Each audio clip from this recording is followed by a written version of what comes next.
Сәлеметсіңдер ме, оқушылар? Мен Жамбыл облысы Сарысу ауданы Мұхтар Әуезов атындағы мектеп гимназиясының бастауыш сынып мұғалімі Жүсіпова Роза Кенбайқызы. Бүгін бізде математика сабағы. Балалар, мен сендерге жұмбақ жасырғым келіп отыр. Қалталардың түбінде сылдыр-сылдыр етеді. Адамдарға мәңгілік адал қызмет етеді. Балалар, бұл жұмбақтың жауабы не болуы мүмкін? Әрине, металдан жасалған ақша. Балалар, айтыңдаршы, біз бұны басқаша тағыда қалай атаймыз? Жарайсың, монеталар. Олай болса, бүгінгі біздің сабағымыздың тақырыбы монеталар деп аталады. Мақсаты: 1 теңгелік, 2 теңгелік, 5 теңгелік, 10 теңгелік, 20 теңгелік монеталар мен әртүрлі амалдар орындау. Біздің мемлекетімізде 1, 2, 5, 10, 20, 50 және 100 теңгелік металл монеталар бар. Монетаның құны номиналы деп аталады. Номинал неғұрлым жоғары болса, монета соғұрлым құнды болады. Демек, қазақстандық ең құнды монета 100 теңге. Саудаға байланысты есептер шығарғанда, артық, кем ұғымдарының орнына арзан, қымбат ұғымдары қолданылады. Мәселен, өшіргіш 100 теңге тұрса, қарындаш 40 теңге тұрады. Қарындашқа қарағанда өшіргіш неше теңге қымбат? Өшіргіштің қарындаштан неше теңге қымбат екенін анықтау үшін 100 теңгеден 40 теңгені азайту керек. Демек, өшіргіш қарындаштан 60 теңге қымбат. Есте сақта, теңге сөзі қысқартылып былай жазылады. Балалар, мен сендерге монеталар пойызы ойынын ұйымдастырғым келіп отыр. Сендерге 1 теңгелік, 2 теңгелік, 5 теңгелік, 10 теңгелік және 20 теңгелік монеталарды кему реті бойынша мына пойыздың вагондарына орналастыру қажет. Монетада жазылған сан құнын білдіретінін естеріңнен шығармаңдар. Олай болса, бірінші вагонға неше теңгелік монетаны орналастырамыз? Жарайсыңдар.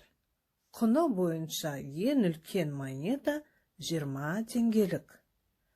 Ал келесі вагонға қандай монетаны орналастырасыңдар? Сен тағы да дұрыс таптың, 10 теңгелік монета. Келесі вагонға неше теңгелік монетаны орналастырамыз? Тамаша! 5 теңгелік монетаны орналастырамыз. Ал келесі вагонға неше теңгелік монетаны орналастырамыз? Жарайсың, 2 теңгелік монетаны орналастырамыз, және де соңғы вагонға неше теңгелік монетаны орналастырамыз? Тамаша! 1 теңгелік монетаны орналастырамыз. Ал енді оқулықпен жұмыс жасайтын кез келді. Олай болса, оқулықтың 80-ші бетін ашыңдар. Бірінші тапсырма амяндағы монеталар деп аталады. Амяндардағы монеталарды салыстыр. Бірінші амянда құны 5 теңгелік бір монета бар. Екінші амянда құны 10 теңгелік бір монета бар. Ал айта қойшы, қай амяндағы монетаның құны артық? Әрине, 10 теңгелік монетаның құны 5 теңгелік монетадан артық. Екінші қатардағы амяндардағы монеталардың құнын салыстырайық. Бірінші амянда құны 10 теңгелік 2 монета бар. Екінші амянда құны 20 теңгелік бір монета бар. Олай болса, Бұл амиандардағы монеталардың құнын салыстыру үшін бірінші амианда неше теңге бар екенін тауып алайық. Олай болса, 10 теңгеге 10 теңгені қоссақ, неше болады? Тамаша, 20 теңге болады. Бұл жердегі монеталардың құны қандай екен балалар? Жарайсыңдар, 20 теңгеге тең екен. Ал енді үшінші қатардағы амиандардағы монеталардың құнын салыстырайық. Бірінші амианда құны 1 теңгелік 5 монета бар. Бұл монеталардың құны нешеге тең балалар? Тамаша, 5 теңгеге тең. Екінші амианда құны 2 теңге болатын 5 монета бар. Бұл монеталардың құны нешеге тең? Тамаша, бұл монеталардың құны 10 теңгеге тең. Олай болса балалар, 10 теңгелік монета 5 теңгелік монетадан артық. Ал енді балалар, төмендегі 1 теңгелік монетадан құралған пирамидаға қараңдар. Құны 10 теңге болатын бір монета, құны 1 теңге болатын 10 монетаға тең. Осыны естеріңе сақтаңдар. Келесі тапсырмаға көшейік. Қанша монета? 10 теңге алу үшін неше 2 теңгелік монетасы қажет? Жарайсың, 10 теңге алу үшін 5 2 теңгелік монетасы қажет. 20 теңге алу үшін неше 10 теңгелік монетасы қажет? Сен тағы да дұрыс таптың. 20 теңгелік монета алу үшін 2 10 теңгелік монетасы қажет.